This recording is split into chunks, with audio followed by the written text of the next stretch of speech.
Welcome to the Veil Between Lives, a sanctuary where lived experience meets the great mystery. Here, we hold soulful conversations with those who have touched the unseen and what lies beyond the physical world. We're honored you're here stepping into this space with us. I'm Susan, and I'm joined by my co-host, Em, and a very warm welcome to our special guest today, Sarah K. Grace. Hi. Hello, ladies. Who used her psychic abilities while working as a paramedic in California's busiest 911 system for 15 years, helping countless people through extreme crisis and death. She specializes in physical and energetic support during people's worst moments. Sarah is now a best-selling author, renowned intuitive healer, and founder of EmpathX, an online community and learning platform designed to teach that sensitivity is your superpower. Sarah's been featured on Gaia TV, Hay House Radio, NPR, Coast to Coast, New Living Expo, and has helped clients in 18 countries and 48 states. Her passion is teaching energetically sensitive people how to thrive and lights up in helping others find their own power. We are so excited to have you here. Welcome, Sarah. Thanks for having me. Yeah. Nice to see you guys, and hello to everybody watching. Yeah, it's fantastic. I'd love to begin with early life. And did you have any sensitivities as a young person? And maybe when you noticed that you were different?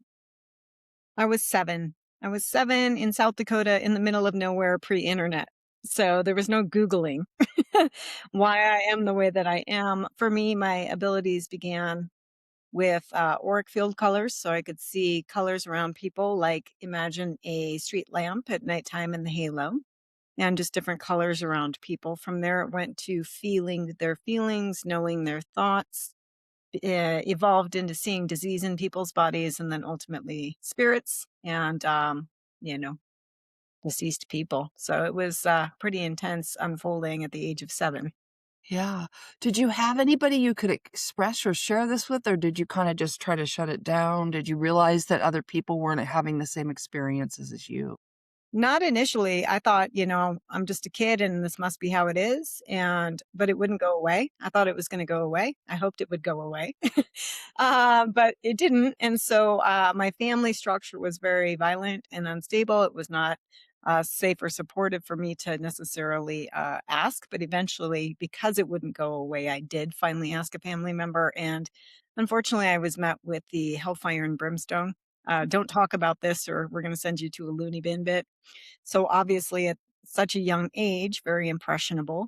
And I really contracted thinking there was something very wrong with me. And that began a long odyssey for me.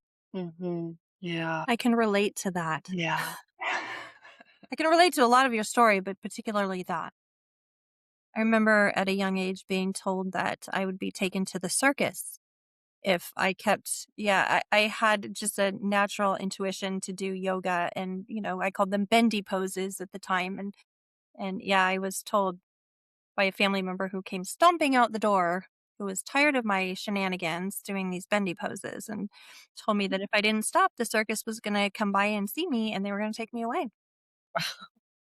Isn't it amazing? Yeah. Now we're all like, what? Of course. Of course you're doing yoga. It moves energy. We know this now. Yeah. Yeah. I'm curious, when did you actively start maybe applying your gifts? Like, was there's a catalyst or something that kind of was like a reawakening of your gifts, or a pivotal point that gave you permission to say, this is actually a gift and I want to use this to help people? Not until decades later. Once I became a paramedic and the energies just started working through me without me trying, I was still closeted. I still didn't have an understanding foundationally of what the abilities are, why I'm like this, what it means, and how to use them. But I just kept being there in people's worst moments, and I kept showing up when people were dying, and it just kind of kept, I was able to comfort and really help people. So that was my own internal, like, wait a second, this can't be bad. Like, how could this be bad? Yeah. Yeah. So you started applying your gifts and applied them to be in service to others, especially in moments of crisis and things. Um, were other paramedics noticing that there was something a little bit different about you, a little bit special, or that you were operating on a different on a different level? Well, they all like working with me because I got all the crazy calls. And they could just feel something was happening. And after being there for long enough and getting to know people enough and becoming kind of comfortable with myself as a paramedic, then I started to quietly or slowly, share with some of the coworkers what it is I was doing. And some of them, but they could feel on seeing things things that we were doing. Yeah. Yeah. I have a kind of a sensitive question. I don't even know if you can answer this or if you want to answer this, but I'm going to ask it anyway out of curiosity. Um, were you able to sense somehow that this person could be saved or this person is that was just their time? Most of the time, it was their time. Uh, Okay. you know, our culture and humans in general fear death, but death is as natural as birth, and there's absolutely nothing to fear in it. And when you see it enough, you begin to understand that life is what people are missing because they're so scared of death, right? And so ultimately, yes, of course, we're doing CPR. Yes, of course, we're running protocols and things like that. And physiologically, if somebody has full cardiac arrest, especially a traumatic arrest, they've been shot or whatever, very small likelihood of return of pulses and cognitive function. And so that's just kind of part of what is in terms of Western medicine and EMS. Yeah. But as far as for the soul, like I was talking to them as they were transitioning or watching through my clairvoyant vision as their dead loved ones come greet them or a celestial angel comes on a shooting call and all of a sudden I'm watching them become one and disappear, so obviously I would know that they had transitioned. Yeah. Wow. Yeah. So do you get a visual when the soul's actually separating from the physical body? Yeah, Ooh. it looks like the person, I mean, it's a little bit different in terms of a medical death. So again, understanding that death is natural, there's nothing to fear in it. And I've personally never seen anybody not be greeted by something or someone familiar. I've also never seen anybody come be snatched by anything dark, right? The darkness is more for the living. We've got a lot of things happening here in duality. But in like a medical death, we'll say it's a hospice, end stage something, and they're laying in their bed. And there's a lot of people talking now. It's very commonplace in today's world to be talking openly about how they're starting to see loved ones, in the weeks and days leading up. And it's because the veil is thinning. Well, what does that mean? And I love the name of your show. What does that mean? It means that essentially the auric field is becoming thinner. So a lot of the subtle energies and frequencies that are around all of us all the time are becoming visible to them and they can start to see and feel. And then we hear about people like astral traveling and checking on their kids in different states and things from their bed. Very common now. But so say their heart stops and then they'll take the last few respirations called agonal respiration. And from the energetic perspective, they've been super expanded for days or weeks or whatever. And as their heart kicks out and their respirations kick out, then the chakras release and it looks like ribbons unfurling. It's really cool. And sometimes it's fast, sometimes it's slow, depends on the person. But it's very organized. So there's some sort of divine orchestration to it that's much higher than us.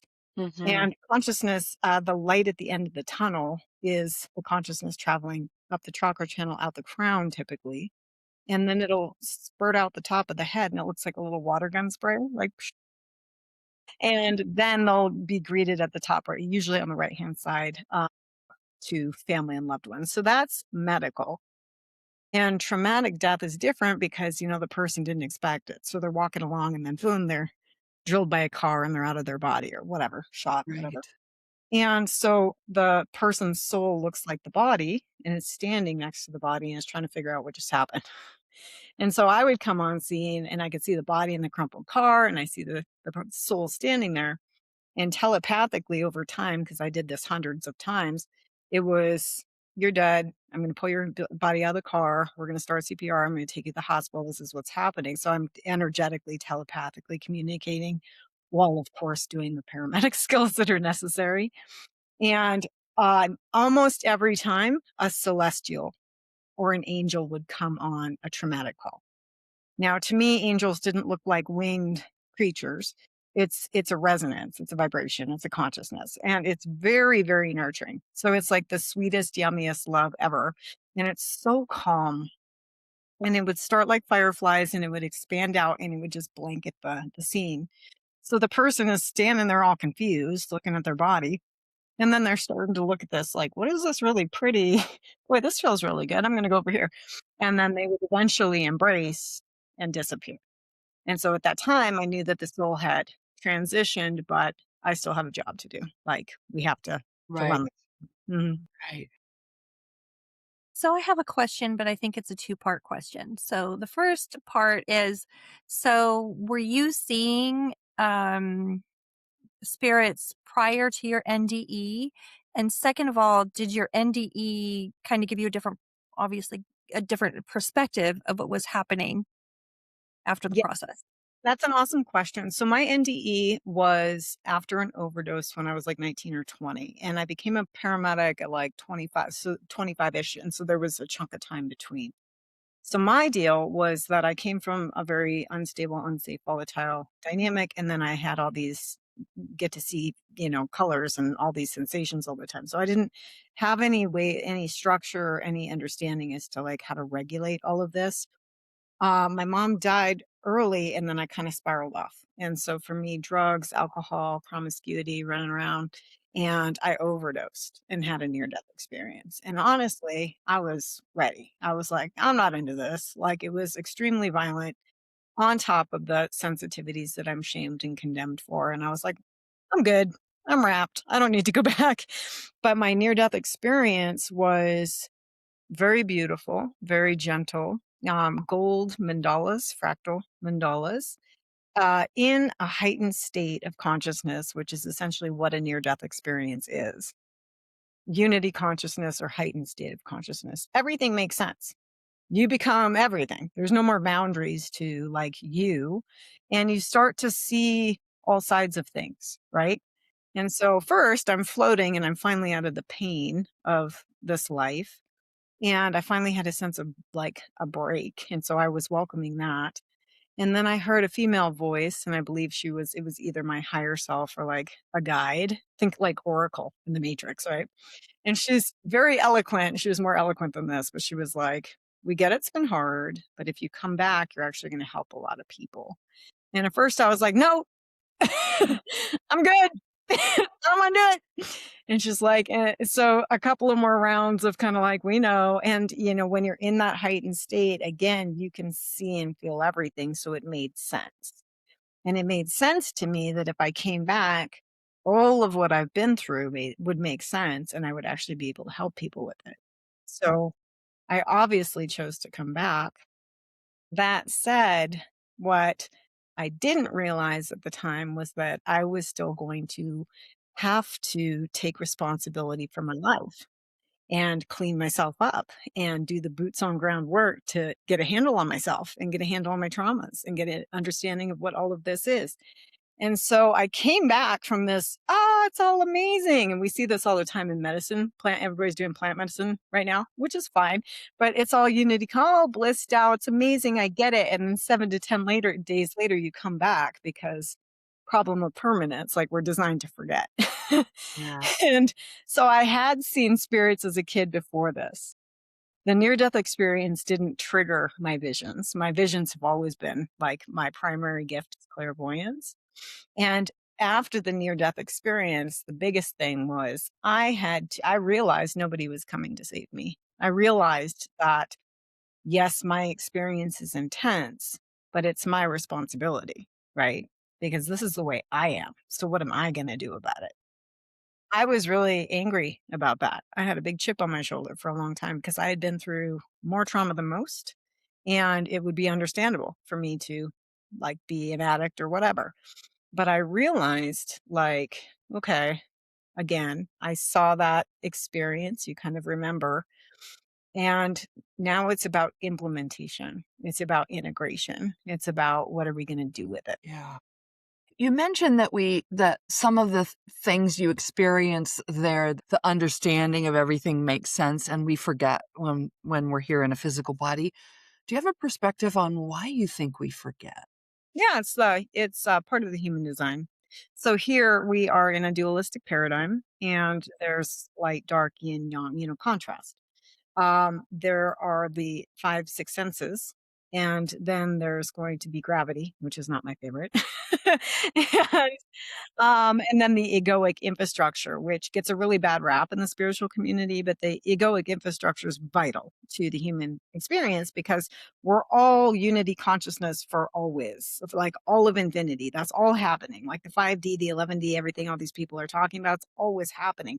We came here to be human, right? It's not about bypassing and trying to be out of here. It's about being human. And so, Terence McKenna talks a lot about it in terms of you go out and we could do Kundalini, we could do Tantra, we could do plant medicines, we could do shamanism, we could do holotropic breathwork. There's a million ways to get to heightened states of consciousness.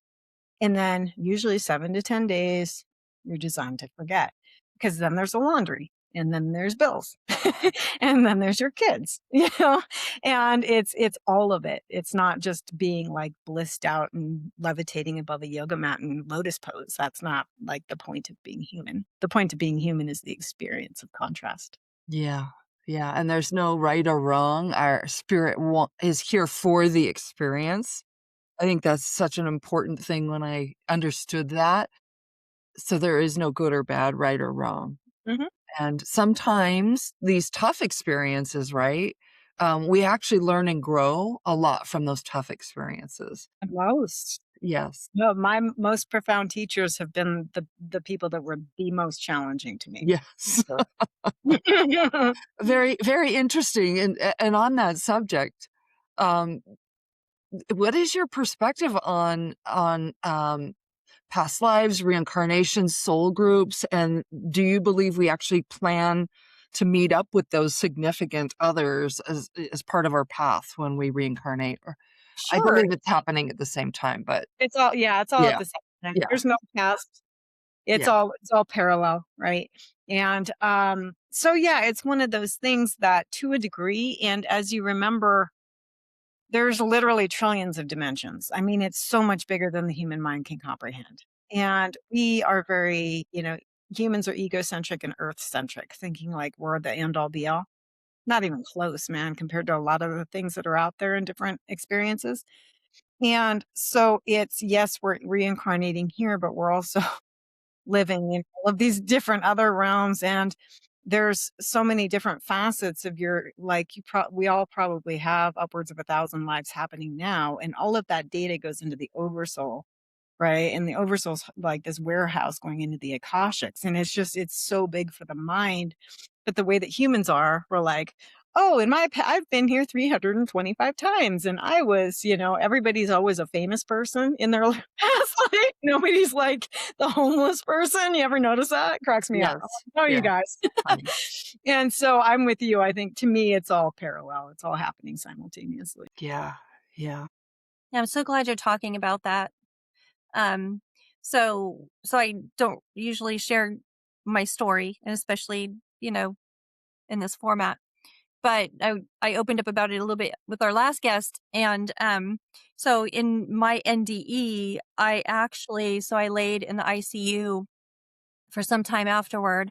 I had stage 4 hemorrhagic shock. They couldn't do a blood transfusion. It was a mess.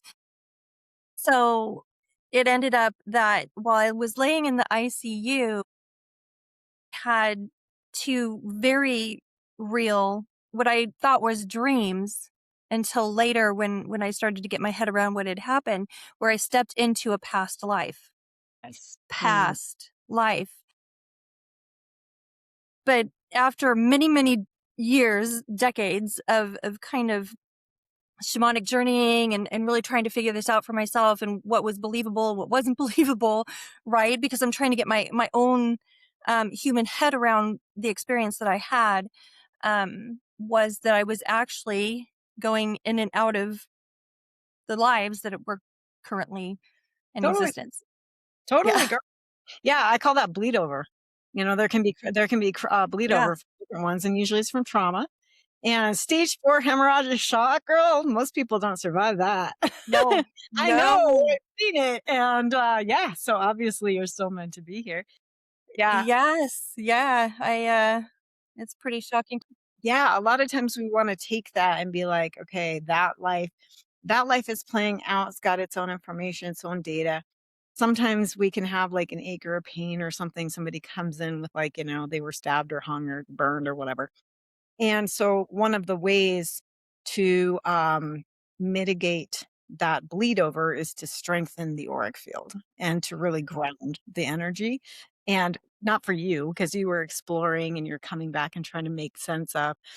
And I'm talking like clients and people that get stuck in like, I can't heal because my past life of blah. It's like, well, you can. And one of the ways to do it is to strengthen and fortify here. So, Yeah. but it is a Yes. real thing. Yeah. Absolutely. You mentioned that there's like trillions of dimensions. Mhm. How do I phrase this question?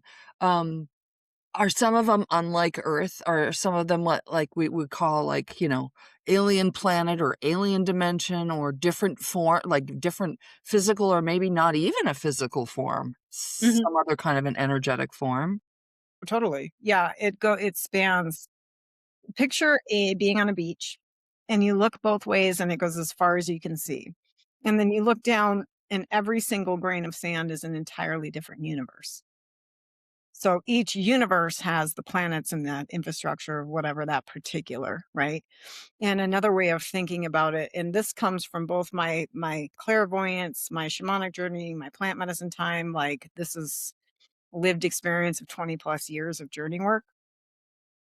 If you think of a honeycomb, a bee honeycomb, and there's all of those pockets, well, you go into one and there's Earth with our entire cosmos, as big as you could possibly imagine.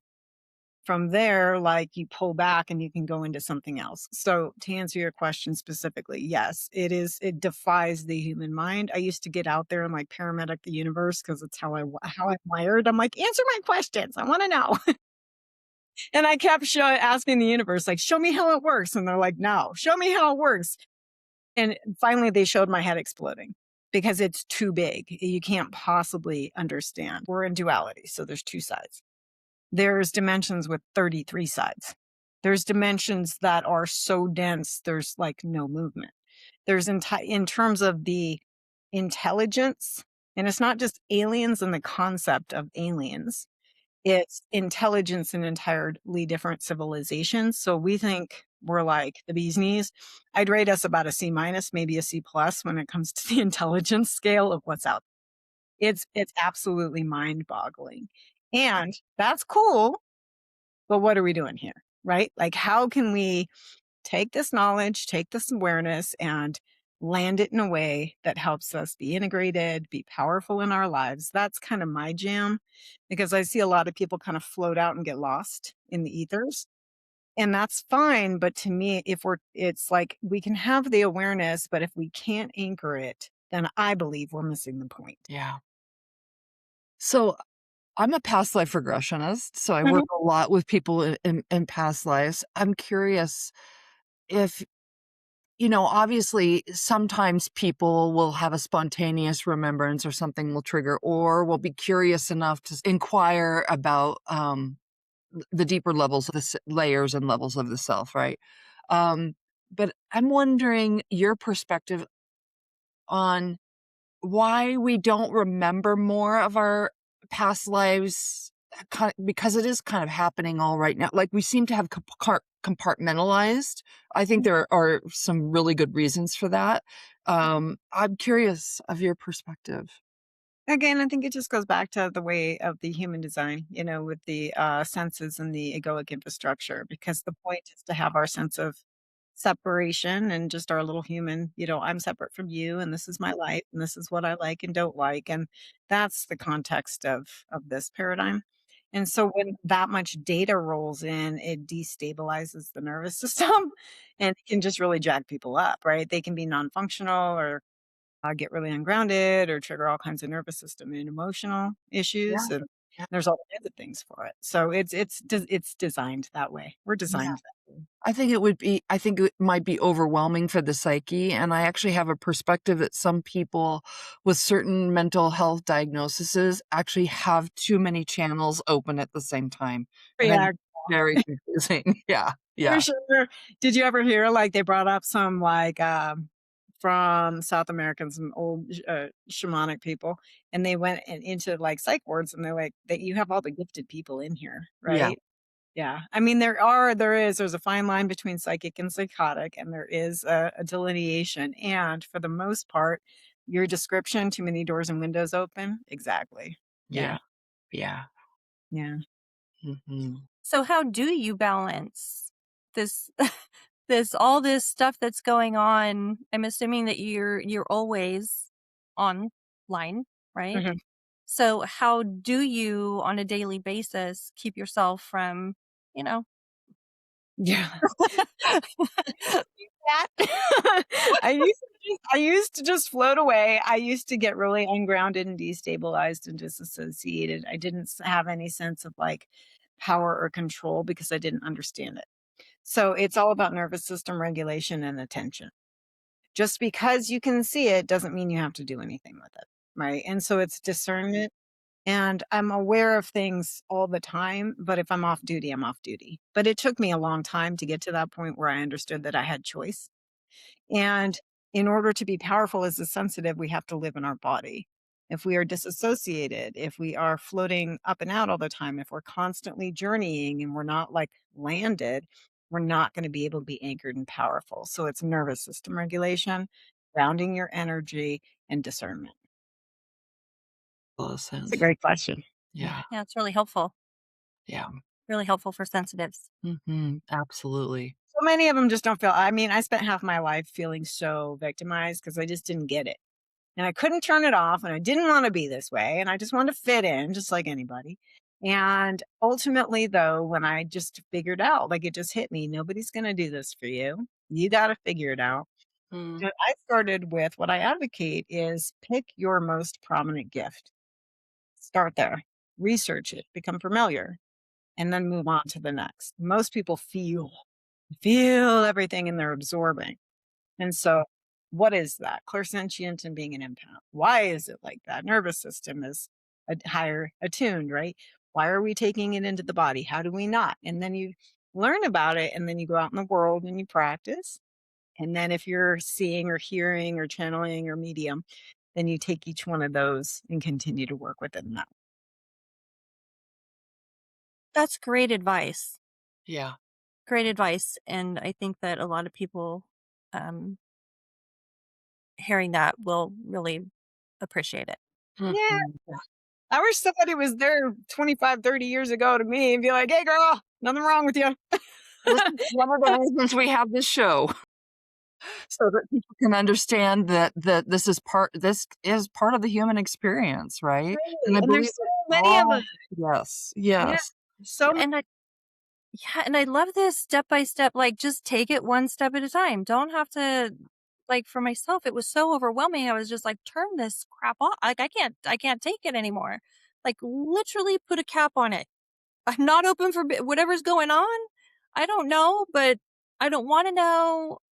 At the time, I was in corporate America, and I thought, "Sis, I literally can't live like this." And I went to a shamanic healer, and I said, "Do whatever you gotta do, and and shut it off." So myself shut it off. Mhm. Yep, beautiful.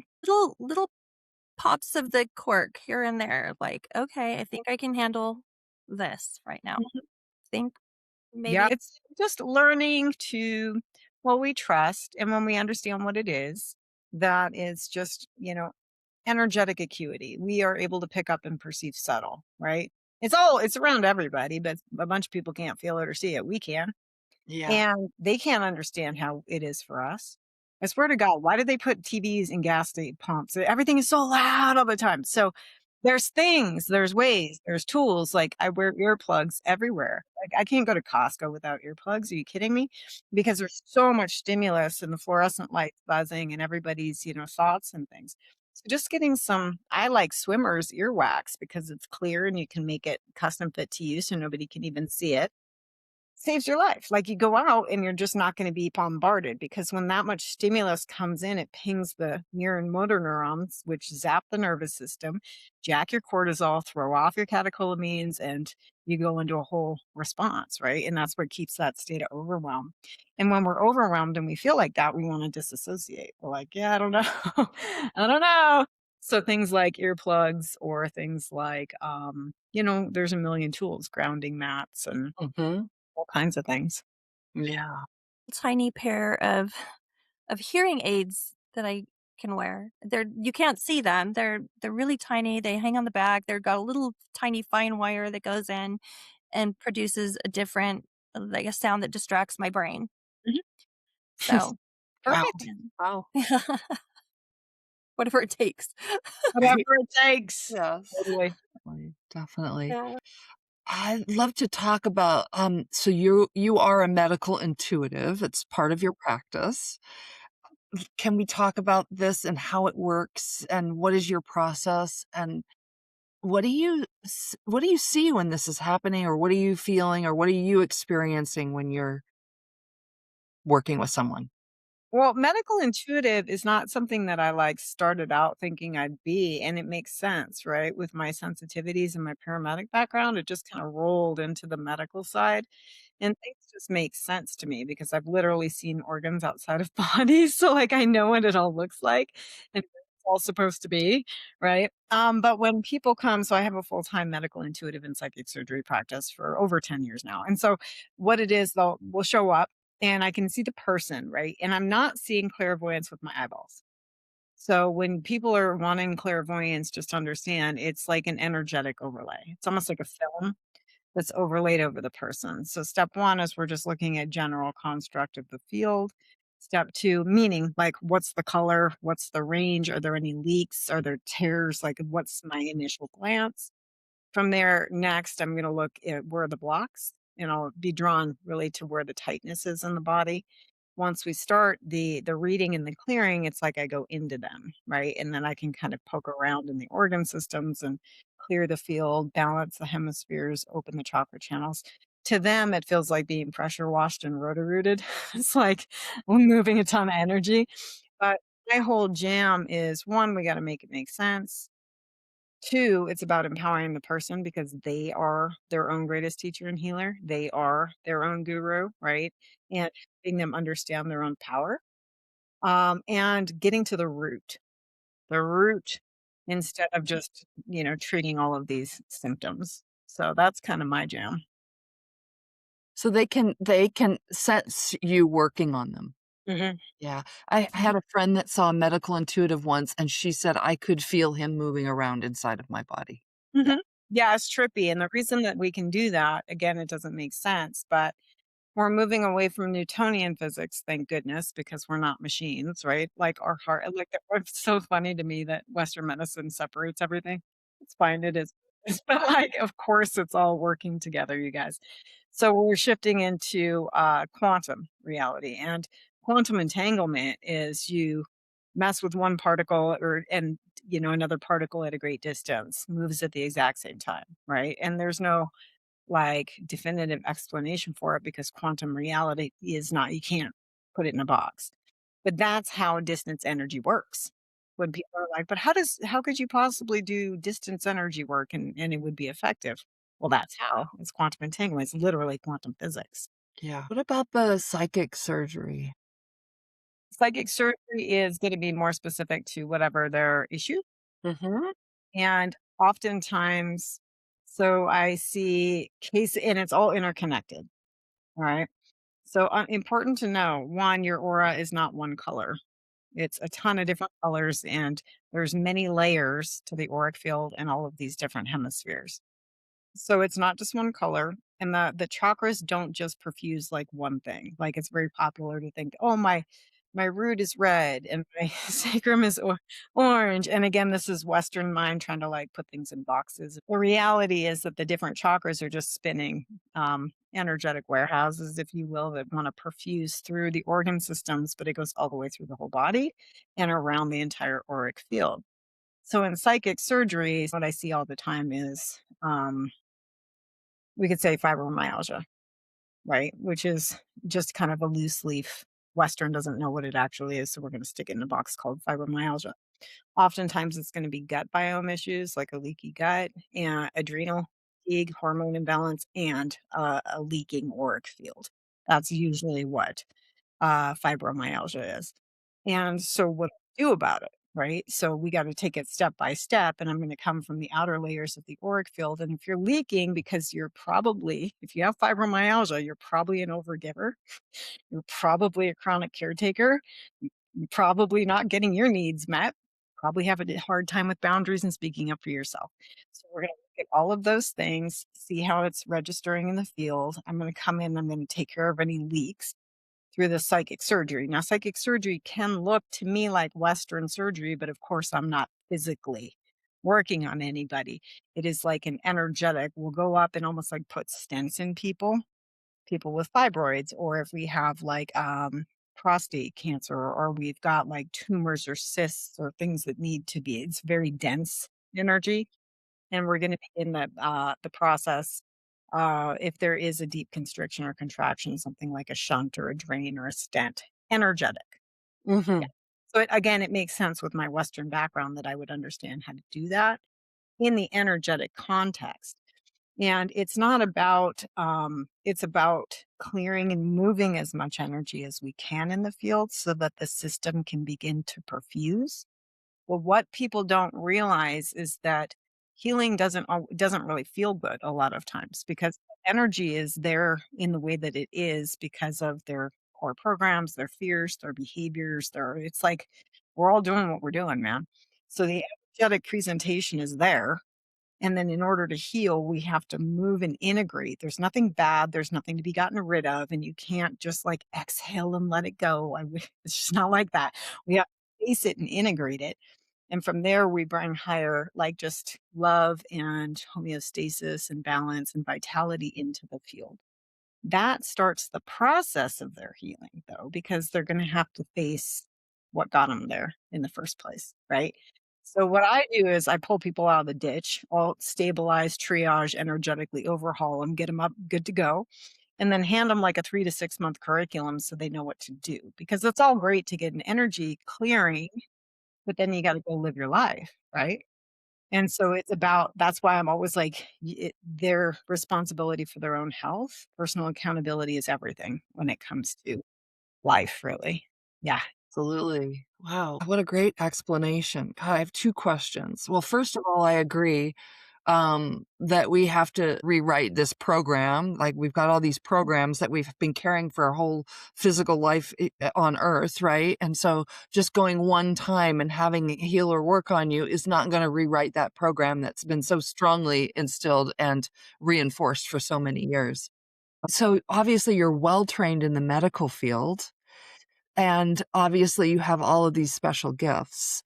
Did you do any other training in energy work, work in consciousness or spiritual work or anything? Because you are so well informed, not just from the medical perspective, but from the other perspective as well. Or was Yeah. this just innate?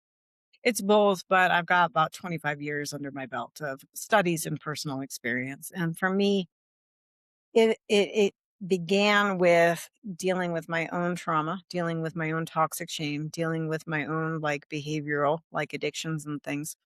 And then I began meditation and like really started opening back up to like, okay, just like Em was saying, like, okay, I can handle a little bit. And once I started doing that, then I went into the yoga world. And then I went into the Kundalini world. And then I went into the shamanic world. And then I went into the plant medicine world. And so I've kind of been around the block with all of these different experiences. And I think that there's a lot of value in having the experiences, but ultimately they're just the experiences because you come back to it's about integration. Integrate, integrate, integrate, integrate, coming back to baseline. And if we just distill it all down, it's can you sit with yourself and feel, period. If you can sit with yourself and feel it without projecting or exploding or anesthetizing in some way, the nervous system and the cells will release it and integrate it into the field. So yeah, I've studied with all the people, all the teachers, all the I've done the things, right? And this is why I got out in the spiritual world and I was so excited and I externalized my power, kind of pedestalized people, which is kind of common in our world, especially in the early stages. And then as the years went by and I kept knowing these like really high level like household name people, I know them in person. I'm like, you're not how you present, right? And I really started to see through, and that's why I'm very vocal about be discerning, take what resonates for you in different experiences, let go of what doesn't, but always maintain your own power. Always. Because it's so easy to get swept up, and we see a lot of predators in the spiritual world. Yeah, that's so Mhm. true. I think the most important part is going deeper and deeper and asking our own selves our own questions for healing. It's really important to know ourselves, Totally. be able to go in and get really deep, root out that stuff. Yeah. It's killing people, literally. We need to get in there. And there's so many different ways to do that. But I think discernment's huge. Something doesn't feel right, it's probably not right. Or it's not right for you. Right. Willingness to take responsibility for your own feelings and your own behaviors and your own choices. And we can it's ultimately our own individual experience, and we can only do what we can on our own, which is why I say healers need healers, right? All of us do. Yeah. When we come together like we are here in this conversation, it synergizes the energy and opens doors. But then you go have that experience, and guess what? Now you got to take it home and be with yourself and integrate that. And that's how you start to figure out, like, wait a second. No, this I get a yes on this and I get a no on that kind of thing. My rules, like there's a lot of, relatively benign things that you can go play with in the spiritual world of like Reiki and cranial psychotherapy and kirtans and ecstatic dance. And there's all of these kinds of things. And then when we get into the bigger guns, like Bufo and ayahuasca ceremonies and Ibogaine and like only do those if you get a solid yes. If you don't get a solid yes, don't do it because you're going to open up Pandora's box, and that's one you can't close easily. So that's kind of a golden rule for that kind of thing. But it's about that discernment and coming back to self. Yeah.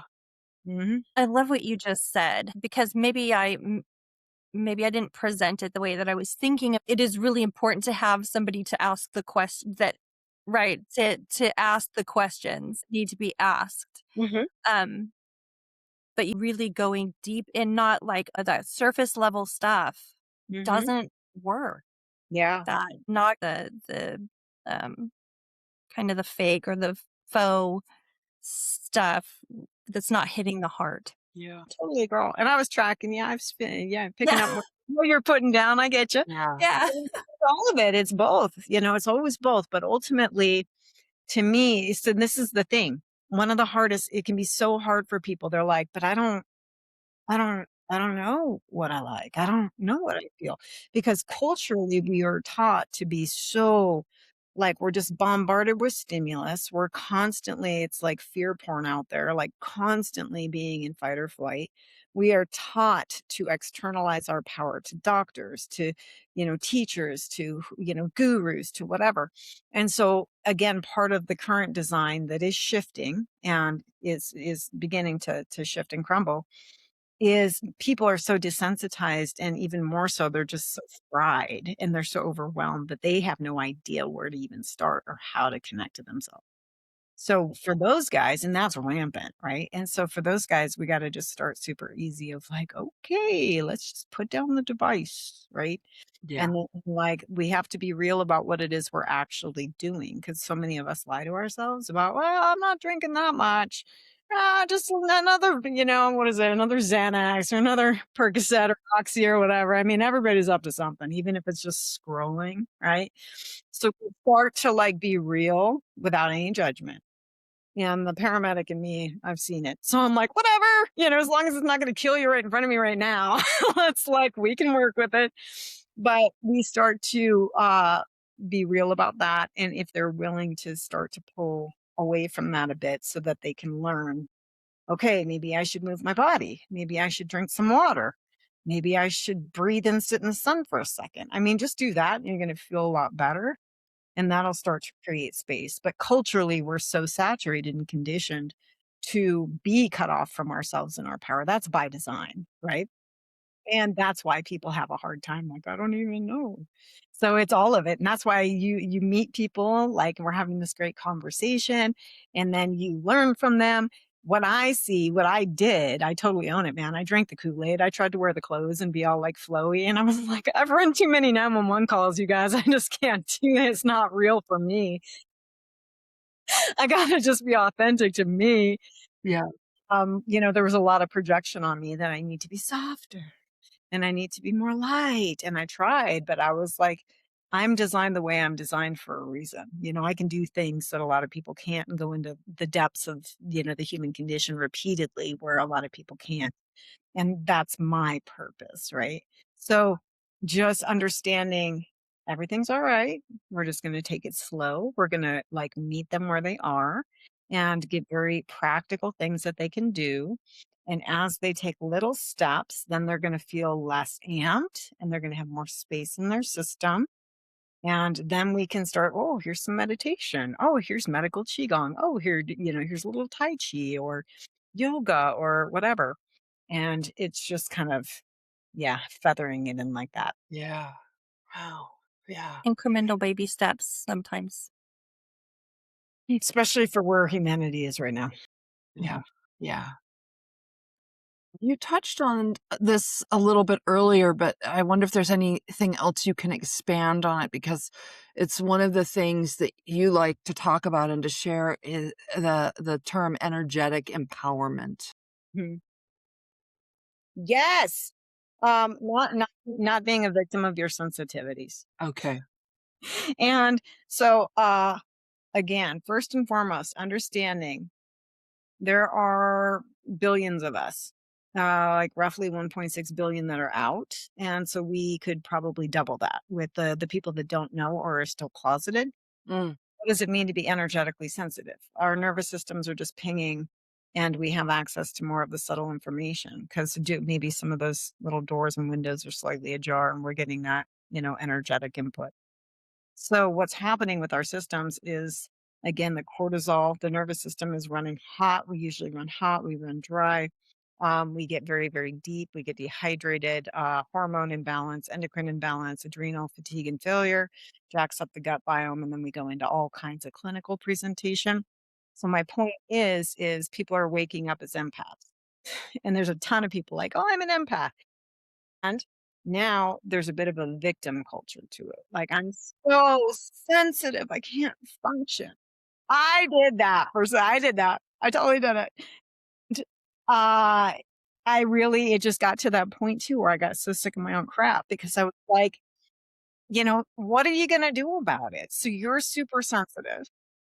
What are you going to do about it? Like, I wanted somebody to come fix me. I wanted somebody to come save me. And that's humanity wide, right? Everybody's kind of waiting on somebody else to come like do it for them or make it easier somehow or like, and then there's a whole thing with that. But so I've lived and become a very healthy, clear, grounded, powerful, energetic person. So I'm a living example. Yeah, and I used to smoke 3 packs a day, drink Everclear straight, do every drug under the sun to the point that I overdosed and died. So if I can come from that, where I am now, as possible. But you have to be willing to take responsibility. And if you're going to, I'm so sensitive, I can't function, poor me, you'll never be empowered as in your gifts. The invitation is to let go of the victim identity, to take responsibility, to understand what this is and why. I always say, like, man, we're driving like an Aston Martin or a Ferrari, but you got to know how to drive it. How do you know how to drive it? You have to understand why you're like this, which is nervous system and everything we talked about. And then each gift is part of the gears, right? And so the more time you spend with each of your gifts and the more willing you are to be like, okay, so I see dead people. Well, there's a protocol for that, right? Figure out what the protocol is. Or I'm hearing things and there's protocols for that. And I feel things. There's ways to become empowered. And so now I'm kind of a living example, and we're going towards sensitivity as your superpower as opposed to being victimized by it. I love that sensitivity with your soup. I love that. Yeah, how many of us got in that space of I'm just too sensitive? And how many people, let me ask you this, how many healers do you know that that are that way today? So many. Yeah. And it's really, it kind of bottom line rubber meets the road has to deal with, again, personal accountability, whether or not we're really willing to do what it takes. It is so first and foremost, understand that 3/4 of my life has been extremely uncomfortable, physically, mentally, emotionally, or energetically. So being this way is not comfortable. If you're looking for comfort, like that's fine. It's fine to be comfortable, but you'll stagnate, right?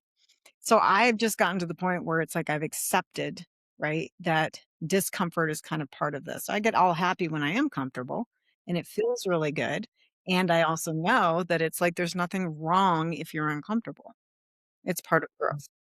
And in addition to that, willingness to, really be grounded, and it's that sense of ownership, and it's that sense of, can I show up as a human and can I lean into my abilities while still living my life? Right. One of the other things, one I see is the spiritual ego kicks in, right? First is victim, I'm too sensitive. Two is I'm special because I am this way. And then I went through all these. I think it's part of the like curriculum. I think we all go through it, to a degree. And then I was like, wait a second, like, because I've been around a lot of people. I've been around this world for a long time. And anytime I kinda got too big for my britches, I would get burned to the ground by spirit. They're like, "No, with great power comes great responsibility." Pulling off a Spider-Man there, but it's true because I have the ability to go into places within people and their psyches and into I go into these places, and it may be some of the most delicate material of their entire life. And so it's very important to have integrity. It's very important to be grounded and healthy within yourself and regulated as a human. And now, after all these years, you guys, I'm at this point where I've kind of seen through all the spiritual stuff and been in all the communities and known all the famous people and done all the things. And I'm kind of in a place now where it's like everything, all of life is spiritual, all of life is God. Everything is God. And so it's not like being spiritual is kind of a concept of like, this is how we move and talk, and this is, what we say. And now I'm kind of more at like, yes, I'm going to come in and I'm going to help people in my work. And then I'm just going to be Sarah as the human because that's the point of living too. Yeah. Right.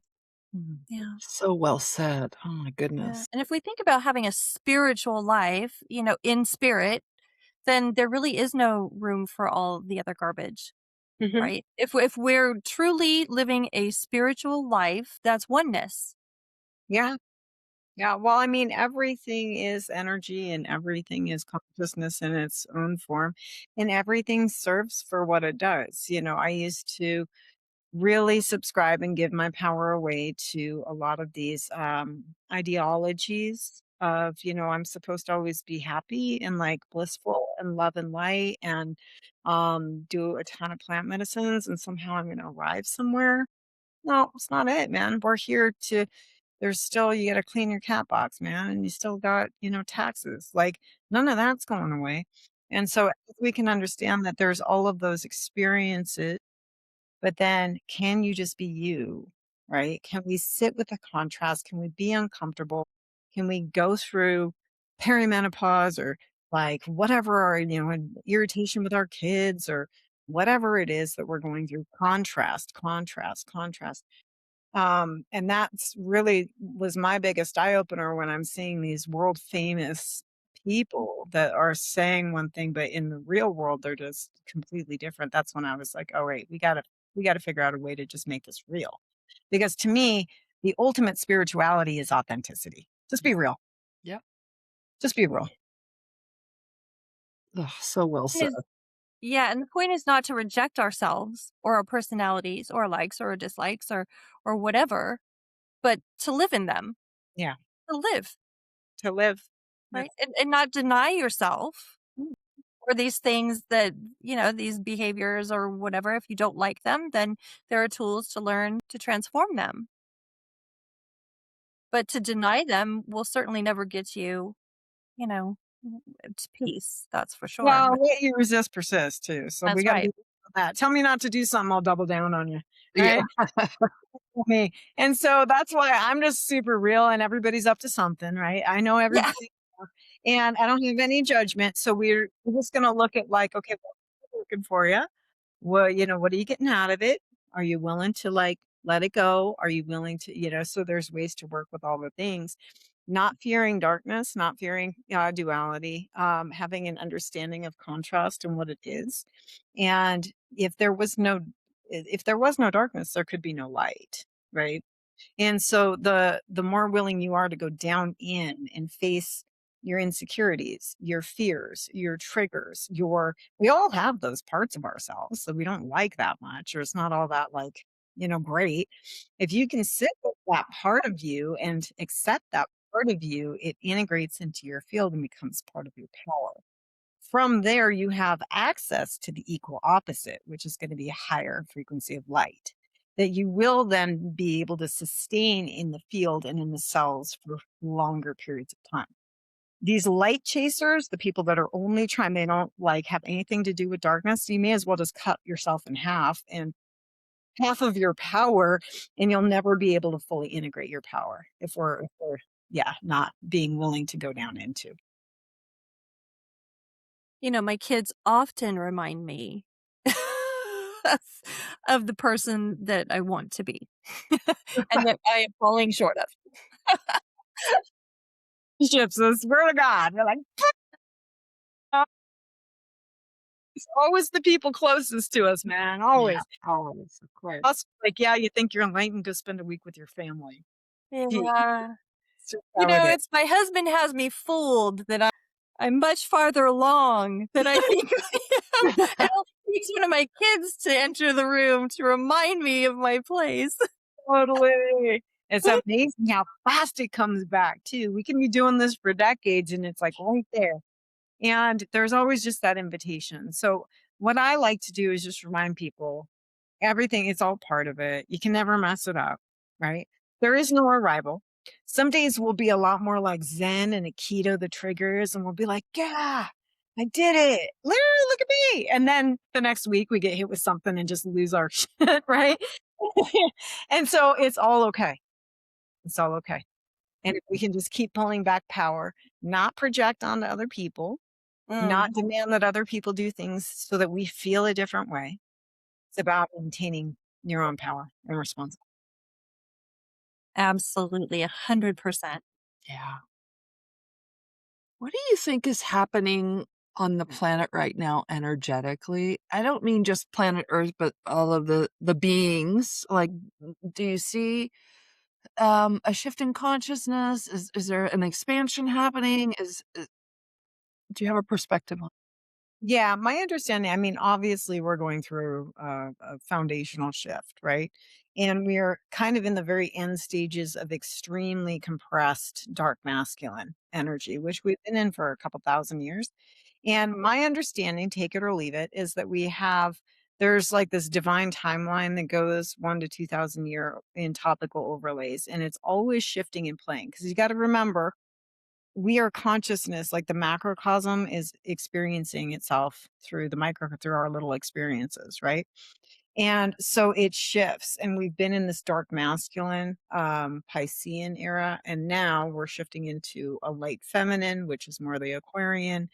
Start of this year, it's going to go for the next 10 years is when we're starting. This is astrology, so look it up if you want. But like, it's starting to open the door. Now, what does that mean in terms of collectively? So we've got higher frequencies of energy coming onto the planet. What that does to density and darkness is it's so if you have a frequency that's compressed and you introduce a higher resonance, the compressed frequency has to start vibrating faster. And it starts to vibrate faster and faster, and then it starts to break up. Okay. It has no choice. This is back to quantum physics. This is what's happening here, which is why everybody's all over the place right now. There are so many things, and it's not bad. We're not special as humans. We are here during this. It's kind of an exciting time. It's an uncomfortable time. But a lot of people are self assigning identities or kind of, I'm here to help save the world or save humanity. And the humanity's fine. It's doing what it's doing. It's been doing this forever, you guys. We're all good. And continuing to play your part and be happy and healthy and grounded and secure, like that is going to send out the most powerful resonance through all of this. So we're having death en masse, which is not a bad thing. There's just people that are like, ooh, a little too hot in the kitchen. Gonna hit the peace out button, right? And death is taking off a heavy coat. That's it. It's going home. It's graduation. Okay. So with mass exodus, especially end stage disease or disease that people have been dealing with and everything's flaring because it's so compressed. So it's going to hit all your cells and it's going to pop off whatever has been dormant, right? That's what's happening with people. Now, people are making active choices, whether they're going to live or die right now. And that's just real. That's their own personal choice and decision, right? And most people don't actually want to die. They just don't want to feel this way. But it's important to just sit with them and give space and, be present. And then as they make a choice to live and move forward, then they can integrate their trauma and whatever.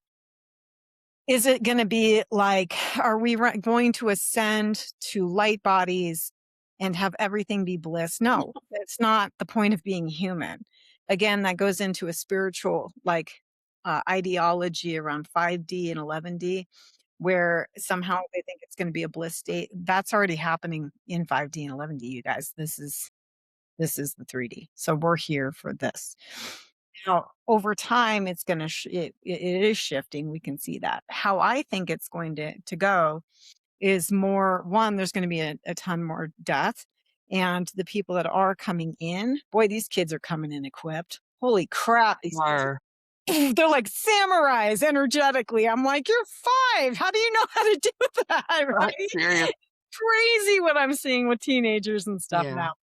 now.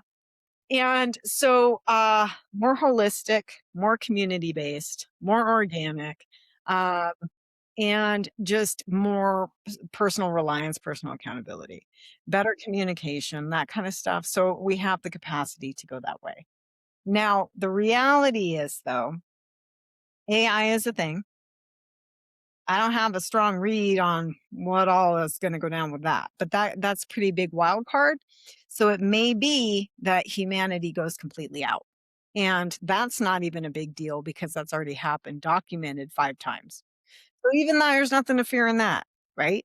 Are we going to make the leap as humans to going from where we are, which is very saturated with disease and, our culture as it is, into like self-awareness and sustainability and community and things? Are we going to be able to make that leap, or will we be alt control delete and then reboot?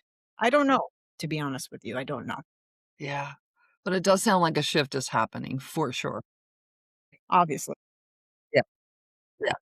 Yeah. it's Yeah, nothing to fear in any of it, and just live your life. Don't get lost in like fearing everything, and don't be, oh my god, AI is going to ruin us. It's like, Whatever you're giving your attention and your power to, like, bring it back. You want to be like super powerful in today's world. If you are healthy, happy, grounded, and in your own power, you are defying everything. Like, you are so far out of, like, and that's it.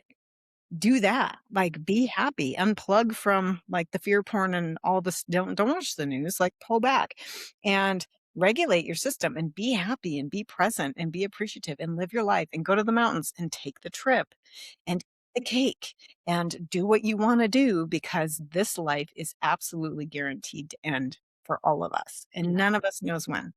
Yeah. So live. Beautiful advice. Yeah. Really, really, Simple, and so but simple. Yeah. So simple, but somebody's gonna find a way to make it complicated, I promise. Yay. Oh, we are so good at fighting for our limitations as humans, right? We say we want change, but we'll do everything possible to prevent it. It's like, Yeah, absolutely. we're funny. We're funny.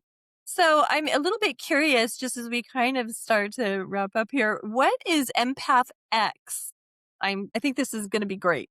Thank you. So we have a book, EmpathX, just explaining very basic ways to not take on other people's energy, to become powerful in your field, to begin to understand your gifts. So there's a book. It's on Amazon. And then we've got an online community, people from all over the world, sensitives who are willing to lean into, right, life together as friends, but also into their own power. So that's EmpathX. So I like this idea of this community. I think it's fantastic. I think your development of that is spot on. People Thank- need a place to go. Yeah, totally. Yeah, Absolutely. it's been a heck of a ride, but here we are. Yeah. Grateful for it. Doing good works though. Thank you so much for everything that you put into the world, and yeah, Serious. it's a true blessing. You are a blessing. Well, Yeah. thank you. I appreciate that. And likewise.